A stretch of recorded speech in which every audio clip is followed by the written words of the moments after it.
Welcome to the Slop Farm. Enjoy the video. In this video, I will explain how to make blocks bounce in Geometry Dash. First, open the editor and navigate to the Build tab.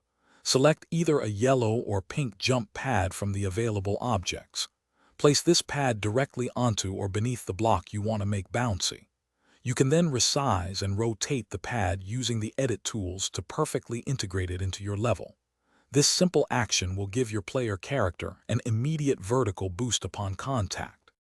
Once your jump pad is placed, you can fine-tune its behavior. Select the pad and open the Edit Object menu. Here, you can adjust its properties, such as its color or whether it's solid or transparent. Geometry Dash offers several types of jump pads, each providing a different bounce height.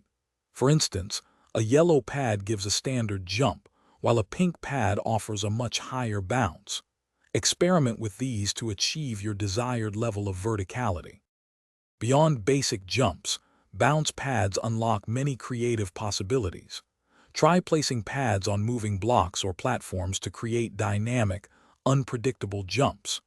You can also layer multiple pads, or place them in a sequence, to design complex aerial pathways and challenges.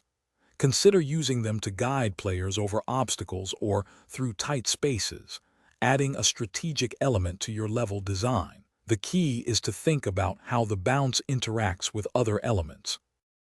To truly master bounce mechanics, remember to experiment with both pad placement and property adjustments.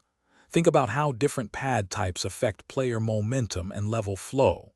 Practice integrating these bouncy elements into various level layouts, from simple jumps to elaborate sequences. The more you experiment, the more intuitive it becomes to create engaging and challenging sections. Also, for other great deals and the link to those darn tough socks with a lifetime warranty, be sure to check the description below this video. Thanks for watching. Consider subscribing if we helped you today.